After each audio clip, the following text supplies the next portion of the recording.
প্রিয় দর্শক, আজকে আমি আপনাদের জন্য নিয়ে এসেছি সবার খুব পছন্দের রেস্টুরেন্ট স্টাইল চিকেন পরোটার রেসিপি। তবে আপনাদেরকে আমি গ্যারান্টি দিয়ে বলতে পারি, আমার এই পরোটার স্বাদ রেস্টুরেন্টের থেকেও 100 গুণ বেশি। আমি আজকে আপনাদেরকে 3ভাবে চিকেন পরোটা তৈরি করে দেখাবো, এবং আমি যেভাবে তৈরি করবো সেভাবে তৈরি করলে আপনার পরোটা কখনই ফেটে যাবে না এবং পুরটা বেরিয়ে আসবে না। তাহলে চলুন এই অসাধারণ চিকেন পরোটা কীভাবে তৈরি করতে হয় তার রেসিপিটা দেখে নিই। চিকেন পরোটা তৈরি করতে হলে প্রথমে আমাদেরকে নিয়ে নিতে হবে ময়দা। আমি আজকে নিচ্ছি 2 কাপ ময়দা। দিয়ে দিলাম 1 চা চামচ চিনি এবং স্বাদ মতন লবণ। এবার এর মধ্যে দিচ্ছি 2 টেবিল চামচ গুঁড়ো দুধ এবং 2 টেবিল চামচ সয়াবিন তেল। গুঁড়ো দুধটা কিন্তু আপনারা দিবেন, এতে করে পরোটার স্বাদটা অবশ্যই বেড়ে যাবে। এবার তেল এবং ময়দা হাত দিয়ে একটু ঝুরঝুরে করে নেব, এতে করে পরোটাটা খাস্তা ধরনের হয়। এবার অল্প অল্প করে পানি দিয়ে ভালোভাবে একটা ময়ান তৈরি করে নিতে হবে, যেভাবে আমরা পরোটা ময়ান তৈরি করি ঠিক সেরকম। ভালো করে চেপে চেপে মেখে নিতে হবে, খুব নরম কিংবা খুব শক্তভাবে মাখা যাবে না। প্রিয় দর্শক, আমরা একটা ময়ান দিয়ে নিলাম। এবার এর উপরে সামান্য একটু তেল মেখে একটা কাপড় দিয়ে ঢেকে রাখবো, যেন ময়ানটা শক্ত না হয়ে যায়। এবং ফিরে আসছি আধা ঘন্টা পর। এভাবে আমরা পুরটা তৈরি করি। এজন্য একটা কড়াইতে আমি দিয়ে দিচ্ছি 3 টেবিল চামচ সয়াবিন তেল। তেল একটু গরম হলেতে আমি দিয়ে দিব পেঁয়াজ কুচি এবং কাঁচামরিচ কুচি। আমি এখানে আধা কাপ পেঁয়াজ কুচি নিয়েছি, আর কাঁচামরিচটা আপনারা স্বাদ মতন নেবেন। আমি আজকে 3টে কাঁচামরিচ কুচি করে নিয়েছি। পেঁয়াজ এবং কাঁচামরিচটা সামান্য ভাজা হয়ে গেলে এর মধ্যে দিয়ে দিচ্ছি আধা চা চামচ আদা বাটা এবং আধা চা চামচ রসুন বাটা। এবার দিচ্ছি আধা চা চামচ জিরে গুঁড়ো এবং আধা চা চামচ ধনিয়া গুঁড়ো। এবার সব উপকরণ ভালোভাবে নেড়ে মিশিয়ে নিতে হবে, যতক্ষণ না এর কাঁচা ভাবটা চলে যায়। প্রিয় দর্শক, আমাদের মশলা কষানো হয়ে গিয়েছে। এবার এর মধ্যে দিয়ে দিচ্ছি আমি 1 কাপ চিকেন কিমা। আমি একটা চিকেন ব্রেস্ট গ্রাইন্ডারে পেস্ট করে নিয়েছি। আর চিকেন কিমাটা দিয়ে কিন্তু আপনাদেরকে সামান্য একটু পানি দিতে হবে, না হলে কিন্তু চিকেন কিমাটা দলা পেকে যাবে। পানি দিলে এটা খুব সুন্দরভাবে ঝুরঝুরে হয়ে কিমা হয়ে যাবে। প্রিয় দর্শক, আমি একটু পানি দিয়ে ভালোভাবে মশলার সাথে কষিয়ে নিচ্ছি। আর পানি দেওয়ার ফলে দেখুন কিমাটা কত সুন্দরভাবে ঝুরঝুরে হয়ে গেল, এক জায়গায় জমাট বেঁধে আসলো না। প্রিয় দর্শক, এবার এর মধ্যে দিয়ে দেবো স্বাদ মতন একটু লবণ, আর দিচ্ছি 1 চা চামচ চিনি। চিনিটা দিলে স্বাদটা বাড়ে, চাইলে এটা বাদও দিতে পারেন। দিয়ে দিচ্ছি 1 টেবিল চামচ সয়া সস, 2 টেবিল চামচ টমেটো সস। এবার সসগুলো আবার একটু নেড়ে মিশিয়ে নিচ্ছি। ভালোভাবে কিমাটা সেদ্ধ করে নিতে হবে। এবার নামানোর আগে দিয়ে দিচ্ছি আমি 1 টেবিল চামচ গুঁড়ো দুধ এবং আধা চা চামচ গরম মশলার গুঁড়ো। এই দুটো জিনিস দিলে কিন্তু কিমার স্বাদটাই বেড়ে যাবে। আমাদের কিমা রেডি। এবার পুরটাকে আমরা ঠান্ডা করে নিব। এদিকে আমাদের ময়দার ময়ানটাও তৈরি হয়ে গিয়েছে। দেখুন প্রিয় দর্শক, ময়ানটা কিন্তু আগের থেকে আরও একটু নরম হয়ে গিয়েছে। এবার আমরা আবারও একটু ভালোভাবে মেখে নিব, যেন খুব সুন্দরভাবে পরোটা তৈরি করা যায়।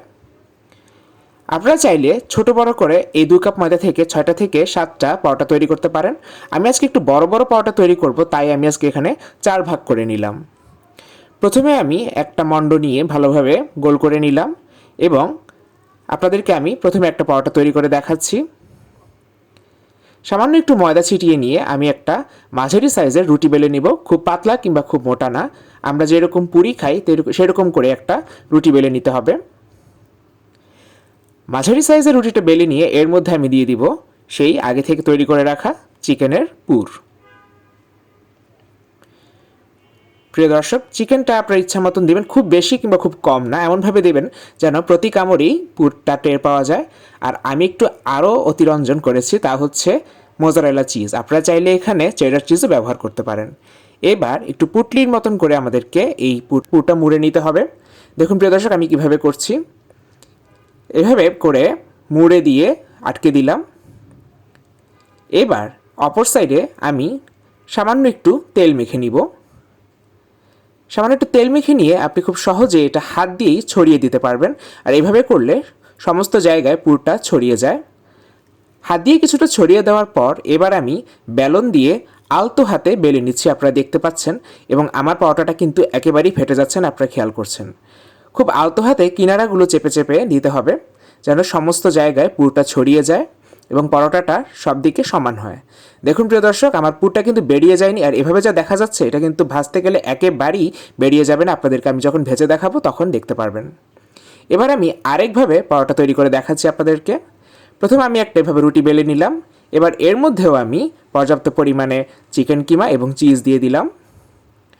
এবার ঠিক পুলি পিঠা যেভাবে তৈরি করে সেভাবে আমি অপর প্রান্তটা এনে এভাবে লাগিয়ে দিলাম। এবার দু প্রান্ত বেশ ভালোভাবে চেপে চেপে লাগিয়ে দিতে হবে এবং হাতের সাহায্যে চেপে দিতে হবে যেন সব জায়গায় কিমাটা পৌঁছে। দেখুন কত সহজে আমাদের আরেকটা পরোটা তৈরি হয়ে গেল। এবার আমি 3 নং স্টাইল দেখাচ্ছি। এবার একটা পরোটা বেলে নিয়ে তার উপরে আমি সমস্ত কিমা এবং চিজ দিয়ে দিলাম, ভালোভাবে ছড়িয়ে দিতে হবে এবং এর উপরে ঠিক আমি এই সাইজেরই আরেকটা পরোটা দিয়ে দিলাম এবং চতুর্দিক দিয়ে এভাবে চেপে চেপে আমাকে সিল করে দিতে হবে। দেখুন প্রিয় দর্শক, কত সহজ দুটো পদ্ধতি দেখালাম আপনাদেরকে, ট্র্যাডিশনাল পদ্ধতি ছাড়াও। আর এভাবে আমরা এবার আলতো করে একটু বেলে নিব। আর এভাবে বেলে নিলে কিন্তু পরোটাটা বেশ বড় হয়। আপনারা চাইলে এভাবে ছোট ছোট পরোটা তৈরি করে বেলে নিতে পারেন। সুন্দরভাবে পুরটা সব জায়গায় ছড়িয়ে গেল, আপনারা দেখতে পাচ্ছেন। এবার ভাজার জন্য আমি আগে থেকে একটা তাওয়া গরম করে রেখেছি। গরম তাওয়ার উপরে পরোটাটা দিয়ে দিলাম কোনো তেল দেওয়া ছাড়াই। এবার 30 সেকেন্ড একটা পাশ রেখে আমি উল্টে নিব। দেখুন প্রিয় দর্শক, এভাবে আমি দু পিঠ 30 সেকেন্ড করে ভেজে নিচ্ছি। এবার এর মধ্যে আমি সামান্য একটু তেল অর্থাৎ 1 টেবিল চামচের মতন তেল দিয়ে দিলাম। আর এই 1 টেবিল চামচ তেলেই কিন্তু আমাদের পরোটা ভাজা হয়ে যাবে। প্রিয় দর্শক, কিনারাগুলো একটু নেড়ে চেড়ে দিতে হবে, চেপে চেপে দিতে হবে, কারণ কিনারাটা একটু মোটা ধরনের থাকে। আর এভাবেই আমাদের পরোটাগুলো ভাজা হয়ে যাবে 1 টেবিল চামচ তেলই। আর এই পরোটাটা আপনারা এভাবে ভেজে দেখবেন যে কোনোভাবেই কিন্তু তেল চপচপে ভাব থাকবে না।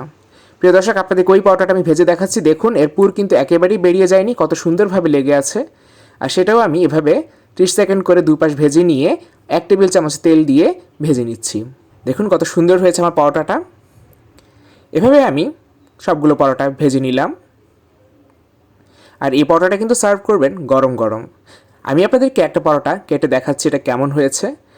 এই পরোটাটা কিন্তু খুবই লাইট ধরনের হয় আর ভেতরে চিজ দেওয়ার কারণে একটা পিজা পিজা ইফেক্ট। এই পরোটাটা আপনারা যে কোনো সময় তৈরি করতে পারেন আর আমার দেখানো 3টা পদ্ধতির যে কোনোটা আপনারা ফলো করতে পারেন। তাহলে প্রিয় দর্শক, তৈরি হয়ে গেল অসাধারণ চিকেন পরোটা। এই পরোটাটা ঘরে উপভোগ করুন আর আমার রেসিপি ভালো লাগলে আমার চ্যানেলের সাথেই থাকুন। সবাইকে অসংখ্য ধন্যবাদ, ভালো থাকুন সবাই।